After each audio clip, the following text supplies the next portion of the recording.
last 35 years, Nicky Gregory struggled with her weight, but at the age of 48, she was finally given the reason why a lifetime of dieting had failed to make a difference for her. 2 years ago, Nicky was diagnosed with a genetic disorder that causes excess fat cells in her body. She joins us now alongside Dr Nighat. Did I say that right? Hi. Nighat. Yeah. Apologies, Dr Nicky, Nighat. lovely to have you with us. And I got the name of your condition, so it's lipoedema. Lipoedema. So explain what lipoedema is and when did you realise you had this? OK, very briefly, it's an excess accumulation of fat cells. Starts in the lower half of the body. The lower half of the body gets much bigger. Legs, bum, thighs. The top half stays much smaller. And then as you go through the stages and get worse, if you progress, like I have, then you get a much larger stomach and arms, and it can be anywhere in the body. So when did you notice this started happening? At what age was this? I didn't know what it was, but it started with me putting on weight through puberty, so about 13, and I started to get much bigger legs. I didn't have a clue what it was then. I just thought, like everybody else, that I'd put on excess weight, so you'd start dieting. And that leads to a lifetime of dieting. And what did friends and family say? Oh, nothing in particular, just all the usual little, you know, it's the kind of death by a thousand paper cuts, little comments here and there about maybe not having the right fashion or looking bigger than the others or, you know, a little incentive to lose a bit of weight from the parents, whatever it is, you know, and you just think you're bigger than the others, you know. You just don't quite fit in. And you always had a healthy diet and yeah, absolutely. exercised and things like that. So you must have been thinking, what's wrong with me? Yeah, so what's wrong with me? Why aren't diets working for me when I'm trying really hard? And I'd been on every single diet under the sun. You know, in my teens, back then, it was the grapefruit diet or the orange diet, which just turned you orange. Lots of diets like that. And then it was slimming clubs and various groups that I joined. And that went on till 2 years ago. Well, I'd left the clubs and actually stopped dieting a few years before that. Did you only find out your diagnosis 2 years ago? 2 years ago, yeah, 35 years late. You've been living with this the whole time, thinking that you had been doing the wrong things and stuff like that. And how did you actually find out you had this? I started doing a degree in nutritional therapy to try and find out how the body works from a cellular level upwards, and I didn't find it on the course. But one day I was just on social media. It was nothing to do with weight. I happened to post a picture of myself in a group, and 3 complete strangers to me and to each other all messaged me that day and said, "Sorry, I hope you don't mind me saying, but I think you've got lipoedema." Were they health professionals? No. They just happened to be aware. It was a day that changed my life. 3 came along at once and just said to me, "I hope you don't mind.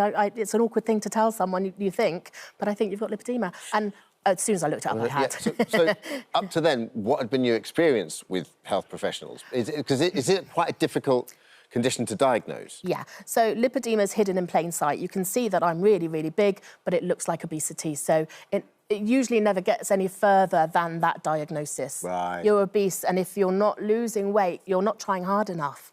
So try this, try that, try 600 calories a day. That'll do it for you, you know. Just try harder. Make a note of all the water you drink or everything. Just try harder. And you've done all that and it's done nothing. Absolutely, everything. And has there been any moments in your life where you've been with health professionals and it's kind of knocked your self-confidence at all? Many, many times. Because the health professionals can't see beyond the weight quite often. So unfortunately, you can go for something completely unrelated. For example, I went when I had bad vertigo, and instead of talking about the vertigo, the doctor said, "Well, let's not worry about that. Let's talk about your weight." I've been there with that. Yeah. And it's the go-to. Yeah, you're overweight. Yeah, split ends. Yeah. So you have to get beyond that. But yeah, I've had some horrible experiences with doctors and medical professionals. Well, let's bring in Dr Nighat now. Is it true you found out about this condition when you were a junior doctor, watching This Morning? Is that right? Through This Morning.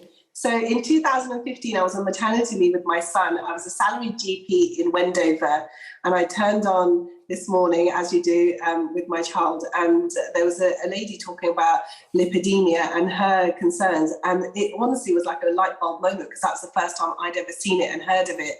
I went on the Royal College of GPs and did the E module, because Lipidemia UK have actually tried to work with GPs quite a lot on this condition to make it more highlighted. As Nicky was saying, it's a condition that is misunderstood. As a women's health GP, I would say this is a women's health concern. 1 in 10 women suffer from this, and it comes in different stages. And the fact that we are missing it and misdiagnosing it, and to the point where actually the mobility is affected, it is something that we need to be getting far more education, far more knowledge around. And I came across it through this morning. So never knock the doctors on this morning, because they actually do. We would never knock the doctors, and especially you, Dr Nighat. That stat, though, is extraordinary. 1 in 10. That's nearly 4 million people in the UK. And obviously in different stages. And Yeah. So the early stages, you might not even notice. They may just have slightly bigger legs, for example. You wouldn't think twice about it. And by my stage, which is stage 3, obviously, I'm much, much larger and my mobility's impaired. Oh, yeah. So bless you. I guess this is to both of you. What have you found in terms of, I mean, is there a cure, or can you treat it in any way? No, there's no cure at all. There are lipedema specialists working in the NHS that you can go and see, and they will recommend you wear medical-grade compression garments, like really tight flight socks, to just help. And they're quite painful, aren't they? Yeah, and they fall down. Even when they're really tight, they fall down. So they're very hard to wear. So compliance, so that's really hard. You have to massage your legs a lot with moisturiser, because we're prone to infection. And is it quite painful? It's painful, so there's chronic pain every day. We live in chronic pain, most of us. Can you walk? I can walk about 15 metres, but there's a big disparity between my top half and my bottom half, and that causes back problems as well, where the two meet. So we tend to have loose connective tissue as well, hypermobility. So our joints pop out. So the universe gave us a lot of excess weight and weak joints. So that's another problem. And chronic fatigue also is a problem. What's lovely about you is that you're actually sharing your story with lots of other people. You've got your Instagram page. I did stalk you off yesterday. And you're sharing lots of body positivity, aren't you? I'm trying. I think it's really good for women with lipedema to see other women with lipedema, because, you know, every day someone will say to me, well, I can't go swimming because I can't take my kids swimming. People like me don't wear swimming costumes in public, or I can't go out for a meal with my husband because people like me don't eat in public. And you kind of... I try and live by the motto of be the change you want to see in the world. So if I want to see people like me going out and living their life, I've got to go out and show people, and then there'll be more people like me living our lives, hopefully. You do. Nick, from your point of view, what advice would you give to someone watching at home that thinks they might be suffering from this condition? Well, the first thing is approach your GP with the possible diagnosis, because unfortunately this isn't a diagnosis that's well known about in general practice. The problem we have with lipedema is being categorised as a cosmetic condition, which unfortunately is quite limiting in regards to what we can offer in the NHS. So a lot of my patients that I'm looking after who have lipedema have resorted to private, non-cosmetic liposuction. Now, the great thing is because Lipedema UK have done so much background work, and they've been working with the GPs to try and make sure that we are able to offer treatments on the NHS. In fact, this month, October 2021, in October, the NICE guidance, the clinical excellence group that to judge what is available on the NHS, and then we as GPs deliver that, they're actually reviewing all the data for the treatments, from compression stockings to pain management and even non-cosmetic liposuction, and if that can be available in the future on the NHS. So phenomenal people are making some groundbreaking steps towards this, but we need to do more. We definitely need to do more. And having Nicky, somebody like